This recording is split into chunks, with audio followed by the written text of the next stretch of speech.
alunos do Paraná, tudo bem com vocês? Hoje a gente está aqui, eu, professora Carol, e o nosso intérprete, que é o Lucas, para mais uma aula de ciências para vocês do 7º ano. Nós já estamos falando de artrópodes há algumas aulas, então hoje nós vamos conhecer mais informações sobre esse grupo tão grande de animais invertebrados. Antes da nossa aula começar, temos aqueles recadinhos importantes para você não esquecer que você precisa assistir videoaula, precisa fazer resumo no seu caderno sobre os pontos importantes, que também é interessante procurar informações em outros lugares, em outros sites, nos seus livros. Você também tem aquela atividade lá do Class que você precisa entrar no link número 1 e responder 2 perguntinhas, bem fáceis, para que sua frequência seja validada e você fixe o conteúdo que a gente está vendo. E você que não tem acesso ao Class, você já sabe, né? Tem dia certo para ir até a escola, buscar a atividade impressa, levar para casa, fazer com muito capricho e depois devolver no dia certo.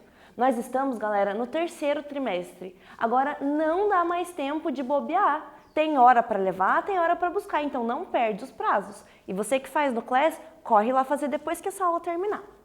Vamos conhecer então os objetivos do dia de hoje. Nós temos ali um Pokémon que está ali nos mostrando quem é ele. Ele é um artrópode e é um artrópode do grupo que a gente vai estudar hoje. Vamos ver se você vai conhecer esse Pokémon e qual é o grupo dele. Nós temos o objetivo de relembrar as características da fisiologia desses animais, como que é o corpinho deles por dentro. Vamos compreender quem são alguns representantes desse filo, de 3 grupos, e para que tudo isso fique depois fácil de você relembrar, esteja com o seu caderno, para você poder anotar tudo que eu for te contando, ok? Nós temos aqui um exercício que ficou da última aula de artrópodes, antes da Semana do Conhecimento. Faz bastante tempo, não é mesmo? Então, você lembra desse exercício? Nós vamos corrigir ele hoje. Antes da gente corrigir, eu vou dar um tempinho para você conferir se as suas respostas estão certas. Então, nós temos aqui a primeira tela com 4 informações. Eu vou te dar 30 segundinhos para você pegar o caderno e dar uma olhada. E daqui a pouquinho a gente volta.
Voltamos, galera, com essa resolução de exercício. Você precisava me dizer as características referentes ao filo artrópoda. Com relação às características deles, todo artrópode tem exoesqueleto, que é aquele esqueleto externo. Ele faz ecdise, que é aquela troca desse esqueleto para ele poder crescer, já que o esqueleto é rígido e não permite que ele se estique, então ele tem que trocar, e essa troca a gente chama de ecdise. E todo artrópode tem apêndices articulados. Então, patinhas, os apêndices bucais, todas as partes do corpo dele vão ter articulações para ele poder mexer bastante, ok? Com relação ao sistema digestório deles, é completo. Então, ele ingere o alimento por uma abertura e expele ele por outra, que a gente chama uma de boca e a outra de ânus.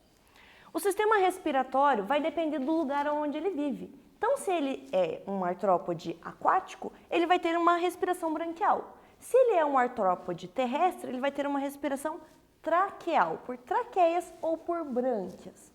E o sistema circulatório dele é aberto, é diferente da minhoca, que era fechado, lembra? Esse sistema circulatório, o sangue sai pelos vasos e vai parar lá dentro da célula. Então, é um sistema diferente. Agora, nós temos uma outra tela com mais informações. Eu vou te dar mais 30 segundinhos para você dar uma conferida se o seu está certo. Já voltamos!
Voltamos, galera, e aqui estamos com a segunda parte do exercício. Com relação ao sistema excretor desses animais, dependendo do grupo que ele for, se ele for inseto, aracnídeo, crustáceo, ele vai ter uma estrutura que vai fazer a excreção deles. Pode ser túbulo de Malpighi, glândulas coxais ou glândulas antenais, ok? Com relação ao sistema nervoso, ele é ganglionar, eles não têm nenhum cérebro específico, mas eles têm gânglios que vão formar junções de células nervosas para desempenhar várias funções, como visão, tato e outras percepções do ambiente. A reprodução desses animais sempre vai ser sexuada e a fecundação pode ser dentro do animal, quando for interna, ou externa, quando for fora do animal. E alguns exemplos desses animais que nós temos aqui é formiga, escorpião, carrapato, centopeia, borboleta, besouro. Você pode ter colocado qualquer outro exemplo que também pode ser dentro dos artrópodes, ok? Então agora é a hora de começar a aula propriamente dita. Vamos lá. Nós temos então 5 grupos de artrópodes. O primeiro grupo é dos insetos, dos aracnídeos, dos crustáceos, dos quilópodes e dos diplópodes. Na aula de hoje, nós vamos ver insetos, quilópodes e diplópodes. Aracnídeos e crustáceos vai ficar para a próxima aula, beleza? Os insetos, na sua maioria, eles vão ter o corpo dividido em 3 partes. Quais partes? Uma cabeça, um tórax e um abdômen, beleza? Esses animais, eles vão ter antenas para poder ajudar na percepção. Os olhos deles geralmente são olhos compostos, então são olhos bem grandes, porque eles precisam se locomover e precisam ter uma visão muito bem desenvolvida. Eles também têm uma peça bucal. Lembra quando a gente falou de Aedes aegypti na Semana do Conhecimento e a gente falou da peça bucal daquele animal? Ele é um inseto, então todos os insetos vão ter essas peças bucais. Os insetos também vão ter asas e eles vão ter as pernas articuladas, que são questões relacionadas a artrópodes, beleza? A cabeça dos insetos possui um par de antenas, então são 2 anteninhas. Nós temos aqui ó, um gafanhoto e uma formiga para te mostrar essas antenas. Um par de olhos, então 2 olhos também, que geralmente são olhos bem grandes, bem compostos. No caso da formiguinha aqui, ó, a gente está vendo que o olho dela é pequeno, mas pensa no tamanho de uma formiga também, ela é bem pequenininha. E eles vão ter apêndices relacionados à alimentação, que a gente vai chamar de peças bucais. E que dependendo do hábito desse animal, vai ser uma peça bucal diferente. Se ele se alimentar de folhinha, ele vai ter que ter um apêndice que corte. Se ele for um animal que pica e suga, vai ter que ser um apêndice sugador, com uma ponta bem grande, igual do mosquito Aedes aegypti. Se ele for como uma borboleta, que precisa entrar dentro da flor e sugar o néctar, também vai ter um outro tipo. Então, peças bucais vão ter várias diferenças. No tórax dos insetos, existem 3 pares de pernas. Essa característica é muito boa para você anotar no seu caderno, porque todo inseto tem 3 pares de perna, ou seja, 6 patinhas articuladas. E eles podem ter 1, 2 ou nenhum par de asas. Então, nós temos aqui vários exemplos ó, de animais que podem te mostrar isso, com 2, com 1, com nenhum par de asa. E aí, com os 6 pares, ou melhor, os 3 pares de pata. Anota essa informação que é bem importante. Os insetos, eles vão ter sexos separados. Então, vai ter um macho e vai ter uma fêmea. A reprodução vai ser sexuada e a fecundação é interna, ou seja, acontece dentro do corpo da fêmea. Eles têm um momento de cópula e aí depois esses ovinhos são gerados. A fêmea vai liberar esses ovinhos e eles podem ter um desenvolvimento direto ou indireto. Isso vai depender da forma que o bichinho vai sair de dentro do ovo. Se ele sair igual ao adulto, o desenvolvimento foi direto. Se ele saiu e passou por uma fase de larva, depois por uma fase de pupa, para daí virar adulto, é um desenvolvimento indireto, porque ele teve outras fases no meio do caminho. E para que tudo isso fique fácil de você entender, eu tenho aqui um exemplo ó, do desenvolvimento direto e indireto. Nós temos aqui esse animal que a gente chama de traça. Para ficar fácil de você lembrar, as traças elas têm um desenvolvimento direto. Direto do ovo sai um animal igualzinho ao adulto. Então ele só cresce e muda de tamanho. Lembre-se de um macetinho que a gente diz sobre traças, que é a traça, tracinha e tração, que é um animal que nasce pequenininho, cresce mais um pouco e vira uma gigante, que ela não muda, ela é sempre igual. Então o desenvolvimento dela é direto. No caso da borboleta, por exemplo, a gente conhece que tem aquela larva que faz um casulinho, que fica paradinha lá para passar por uma metamorfose. Quando o animal tem essa metamorfose, ele passa por um desenvolvimento indireto. Então lembra da borboleta, quando a gente for falar de desenvolvimento indireto, porque ela tem essa transformação até chegar na fase adulta. E aí agora nós temos um exercício bem legal com pokémons. Você vai me ajudar a entender se o desenvolvimento deles é direto ou indireto. Então nós temos aqui, ó, o Caterpie. Ele é uma larva, ok?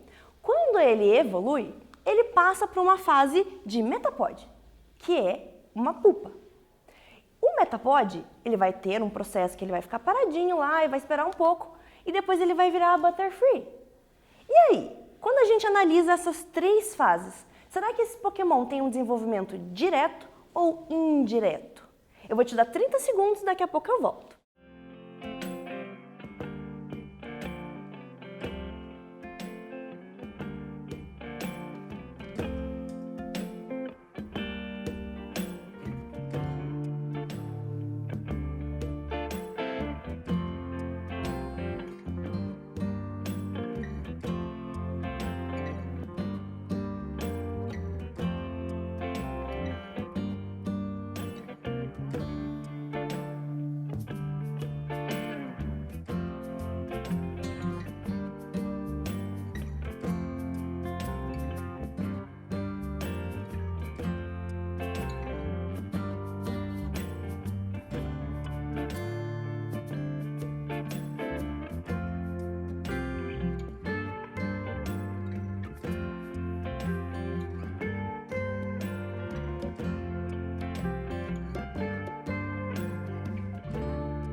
Voltamos, galerinha! E será que esse Pokémon tem um desenvolvimento direto ou indireto? De acordo com o que eu te falei, quando o animal tem fases de vida onde ele passa por uma metamorfose, o desenvolvimento dele vai ter uma metamorfose completa e ele vai ter um desenvolvimento indireto. Então, esse animal aqui, ele passou por uma metamorfose onde ele mudou completamente. Ele era uma larvinha lá no Caterpie, e aí quando chegou no Butterfree, que era a última evolução dele, ele é uma borboleta linda que sai voando por aí.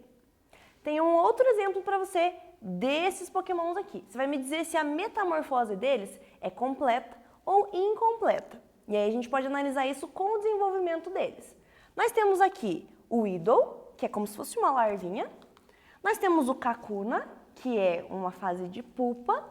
E nós temos o Beedrill, que é uma abelha. Será que esses animais têm uma metamorfose completa ou incompleta? Pensa aí e a gente já volta.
de volta! E você com certeza acertou. A metamorfose desse grupo aqui é completa também, assim como o do outro Pokémon que eu te mostrei antes. Então fica aí um exemplo prático, fácil de você lembrar depois da metamorfose que esses animais fazem num tipo de desenvolvimento indireto. Aí nós temos uma metamorfose incompleta, que a gente pode ter como exemplo o gafanhoto. Quando o gafanhoto nasce, ele tem um ovinho e ele vira uma ninfa, que é como se fosse uma pequena larvinha. Mas aí ele já vira um gafanhotozinho. E aí ele só vai aumentar de tamanho, mas ele não vai ter mudanças, assim como o outro Pokémon que eu te mostrei, que tinha fases diferentes. Então, metamorfose incompleta, anota aí no seu caderno, que é um exemplo o gafanhoto. E metamorfose completa, a gente pode ter borboletas e abelhas. Agora, nós vamos para um quiz bem interessante. Metamorfose é a transformação do estágio jovem para o adulto. Alguns insetos têm metamorfose completa e outros metamorfose incompleta. Quais insetos exemplificam o primeiro e o segundo tipo de metamorfose, respectivamente? Então, nessa ordem, qual é o inseto que tem metamorfose completa e incompleta? Nós temos na letra A, barata e libélula. Na letra B, borboleta e gafanhoto. Na letra C, mariposas e abelha. E na letra D, percevejo e mosquito. Pensa aí, a gente já volta.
Voltamos, galera!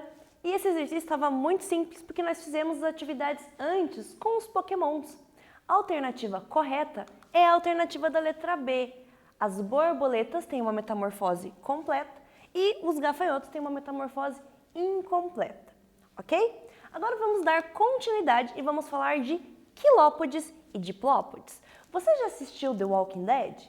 Se você já assistiu, lá na terceira temporada você deve ter visto esse inseto passando pela tela da televisão. Esse bichinho aqui é uma lacraia e ela pertence a um desses grupos que a gente vai analisar agora. Se você gosta de The Walking Dead, assista de novo, só para ver se você encontra esse animalzinho lá. Eles são animais terrestres que vivem num solo úmido e sombreado, então eles gostam de ficar escondidinhos. E também ficam embaixo de troncos, de folhas caídas. Então, se você estiver andando descalço, debaixo de árvores com muitas folhas, você pode ser picado por um inseto desse. Isso é muito perigoso. Eles têm um corpo alongado, então eles são um tipo de artrópode diferente. Você pode até confundir ele com outros animais de outros grupos, porque ele tem o corpo alongado, dividido em cabeça e tronco. Mas o tronco dele tem subdivisões, que parecem anéisinhos. E em cada anel desse, um grupo vai ter 2 pares de pata e o outro grupo vai ter 1 par de pata. É assim que a gente consegue diferenciar esses grupos de animais. Na cabeça deles, eles vão ter antena e eles vão ter um tipo de apêndice bucal que inocula veneno. Então, se ele pica um animal para poder se alimentar, ele vai inocular esse veneno para o animal ficar estabilizado e ele poder comer depois. Como a gente não é alimento para ele pode se sentir ameaçado e tentar picar as pessoas para poder se defender. E é uma picada dolorida que também pode ter um veneno que pode te causar muito mal. Então, não ande descalço em lugares sombreados com muitas folhas. Eles também têm ocelos, que são olhos bem simples. Já que eles ficam em lugares escuros, eles não precisam de uma visão tão aguçada. O tronco deles, como eu te falei, tem muitos segmentos. E aí, como que eu vou diferenciar quem que é quilópode e quem que é diplópode? A gente lembra de 2. Então, todos os diplópodes, eles têm o corpo segmentado com 2 pares de patas em cada segmento. Os quilópodes, eles vão ter 1 par de pata em cada segmento. Então fica bem fácil de lembrar, beleza? Vamos ver quem são os animais desses grupos. Quando a gente fala de quilópode, então, é aquele que tem 1 par de pata por segmento. E a gente tem como exemplo a lacraia e a centopeia. A centopeia é um bichinho mó bonitinho, que você olha lá no seu jardim, tem várias patinhas. E a lacraia é bem parecida, mas ela tem tamanhos muito diferentes. A gente tem lacraias que são gigantescas, você pode ver no GIF aqui, ó, ela se alimentando de um outro animal. E ela precisa inocular o veneno nele para que ele morra e ela consiga depois ingerir as substâncias do corpinho dele. Então lembre-se, quilópode, centopeia e lacraia, 1 par de patas por segmento. Fechou? Quando a gente fala de diplópode, diplópodes eles têm 2 pares de pata por segmento do corpo. Então, se você olhar aqui no corpo dele, ó, tem muito mais pata que quilópode. E quem são os exemplares desse grupo? Nós temos piolho de cobra, o gongolô e o embuá. Então, são vários animais dentro desse grupo que tem 2 pares de pata por segmento. Então, chegamos ao momento de relembrar tudo isso.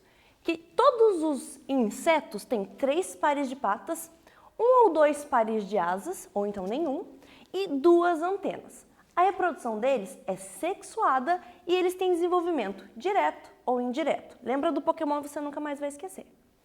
Os quilópodes têm 1 par de patas por cada segmento do corpo.